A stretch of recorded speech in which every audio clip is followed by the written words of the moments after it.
الله وبركاته. الحمد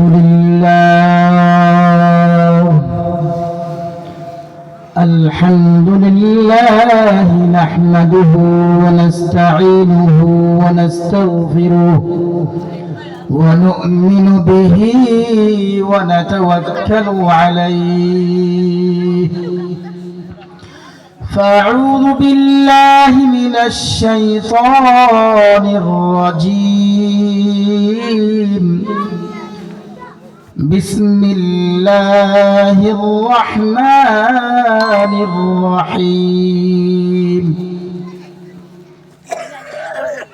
يا أيها الذين آمنوا إذا قمتم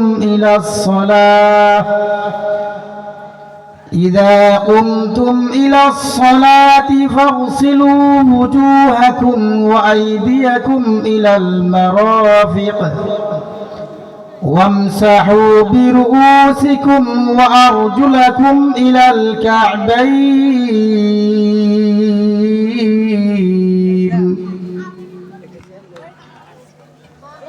وعن أبي هريرة رضي الله تعالى عنه قال أن رسول الله صلى الله عليه وسلم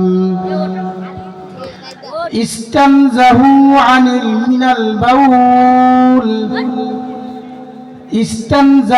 من البول فإن عذاب القبر منه، أو كما قال عليه الصلاة والسلام.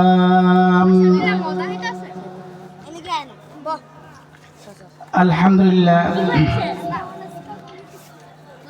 সকলে দ্রুশি পড়ি। আল্লাহুম্মা সাল্লি আলা মুহাম্মাদিন ওয়া আলা আলি মুহাম্মাদ কামা সাল্লাইতা আলা ইব্রাহিম ওয়া আলা আলি ইব্রাহিম ইন্নাকা হামিদুম মাজিদ।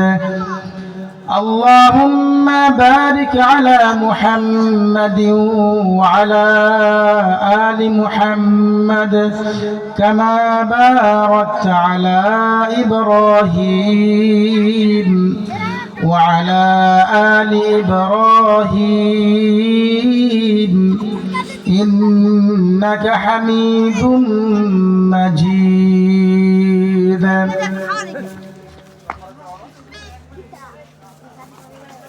আলহামদুলিল্লাহ, আল্লাহ পাকের দরবারে অসংখ্য অগণিত শুকরিয়া আদায় করছি এই জন্য যে তিনি আমাদেরকে তত মহব্বত করে ভালোবেসে একটি দ্বীনি মজলিসে কোরআন ও সুন্নাহর আলোচনা শোনার জন্য আমাদেরকে উপস্থিত হওয়ার তৌফিক দান করেছেন। এই জন্য আমরা সকলেই দিল থেকে বলি আলহামদুলিল্লাহ। আবারও শুকরিয়া আদায় করছি এই জন্য যে আল্লাহ পাক রব্বুল আলামিন আমাদেরকে মহব্বত করে ভালোবেসে আখির নবী সাইয়্যিদুল আম্বিয়া খাতামুল আম্বিয়া মুহাম্মদ মুস্তাফা সাল্লাল্লাহু আলাইহি ওয়াসাল্লামের উম্মত হিসাবে দুনিয়াতে আমাদেরকে প্রেরণ করেছেন। এজন্য আমরা আবার বলি আলহামদুলিল্লাহ।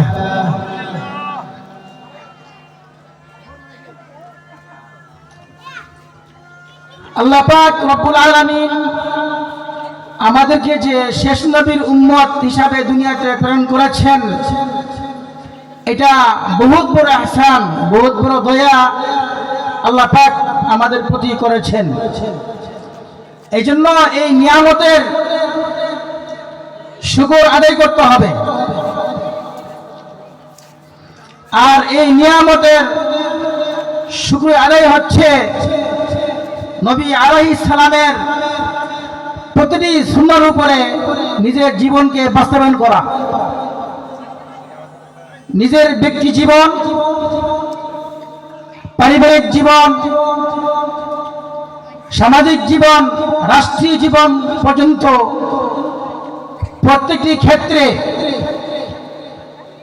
আল্লাহ পাকের হুকুম এবং নবীর সুন্নাহকে বাস্তবায়ন করার মাধ্যমে আমাদের এই শুকরিয়া আদায় জ্ঞাপন হবে। যাই হোক, তেলাওয়াতকৃত আয়াত এবং হাদিসকে সামনে রেখে দু চারটি কথা বলবো। মা তাওফীক ইল্লা বিল্লাহ। তেলাওয়াতকৃত আয়াত আল্লাহ পাক রব্বুল আলামিন আল্লাহর বান্দাদেরকে পবিত্র করার জন্য কিভাবে আমার বান্দারা পবিত্রতা হয়ে আমার বন্দী করবে, আমার গোলামি করবে, আমার হুকুমের উপরে তারা সর্বদাই অবিচল থাকবে, আমার হুকুমকে বাস্তবায়ন করবে, ওই পবিত্রতা সম্পর্কে আল্লাহ পাক আমাদেরকে দিক নির্দেশনা দিয়েছেন,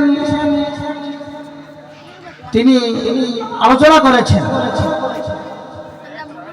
আল্লাহ পাক রব্বুল আলামিন আয়াতের মধ্যে বলেন, ইয়া আইয়ুহাল্লাযীনা আমানু ইযা কুমতুম ইলাস সালাতি فاغسلوا وجوهكم وأيديكم إلى المرافق وامسحوا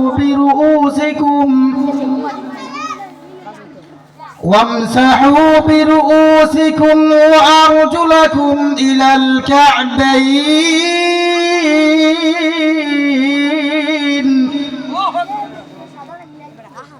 আল্লাহ পাক বলতেছেন, হে মুমিন বান্দারা, তোমরা যারা ঈমান এনেছো, তোমরা ভালো করে শুনে রাখো, যখন তোমরা ইদা আরাদতুমুস সালাতা, ইদা ইলা কুমতুম মানে ইলা আরাদতুমুস সালাতা, যখন তোমরা নামাজ আদায় করার জন্য ইচ্ছা পোষণ করবে, তখন ফাগসিলু ওয়ুজুহাকুম, তোমাদের চেহারা সমূহকে ধৌত করবে, ওয়াইদিয়াকুম ইলাল মারাফিক, এবং দুই হাতের কনি সহকারে তোমরা ধৌত করবে, ওয়ামসাহু বিরুউসিকুম, এবং তোমাদের মাথা সমূহকে মাসাহ করবে, ওয়ারজুলাকুম ইলাল কা'বাইন, এবং দুনো পায়ে টাকনু সহকারে ভালোভাবে ধৌত করবে, যেন কোনো অঙ্গ প্রত্যঙ্গের মধ্যে কোনো শুকনো না থাকে। রব্বে কারীম এখানে এই আয়াতের মধ্যে এটাই বুঝাচ্ছেন যে সমস্ত মুসলমান যারা ঈমানদার, যারা ঈমান এনেছে, যার মধ্যে ঈমান আছে, তারা হবে পবিত্র, পুত পবিত্র, তাদের শরীর হবে পবিত্র থাকবে। আজকে দুঃখের সাথে বলতে হয়, আজকে মুসলমানদেরকে যখন নামাজের আহ্বান করা হয়, তখন তারা বলে আমাদের শরীর হুজুর পাক নেই, আমাদের শরীরে সমস্যা আছে, আজকে গোসল করে নাই, নামাজ কিভাবে পড়বো। অতএব অনেক দুঃখ লাগে, অনেক ব্যথা লাগে।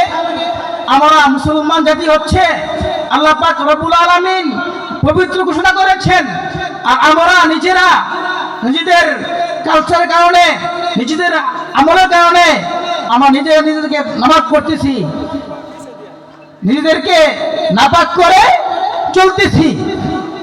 অযথ আল্লাহ তাআলা মুমিনদেরকে পাক বলেছেন, আর যারা কাফের মুশরিক বেঈমান তাদেরকে বলেছেন নাপাক। ইন্নামাল মুশরিকুনা নাজাসুন, কেবলমাত্র যারা মুশরিক হবে, তাদের মধ্যে ঈমান থাকবে না, যাদের মধ্যে আল্লাহ পাকের একত্ববাদের তাওহীদের বাণী থাকবে না, তারা একমাত্র কাফের, তারা মুশরিক, তারাই হচ্ছে নাপাক। আর আমরা নিজেরা মুসলমান দাবি করতেছি, কিন্তু আমরা অবশ্যই অথচ আমরা নাপাকের মধ্যে চলতেছি। আশ্চর্যের বিষয়। এই জন্য আমি বলবো, এই আয়াতের প্রেক্ষিতে আল্লাহ পাক রব্বুল আলামিন আমাদেরকে জানিয়ে দিয়েছেন যে মুসলমানরা পবিত্র থাকবে, তাদের শরীর থাকবে পবিত্র, কিন্তু যখন তারা নামাজ পড়বে তখন তারা যেন আরো ভালোভাবে পরিপূর্ণভাবে পবিত্রতা হাসিল করে, আমার বন্দী করে, আমার গোলামি করে।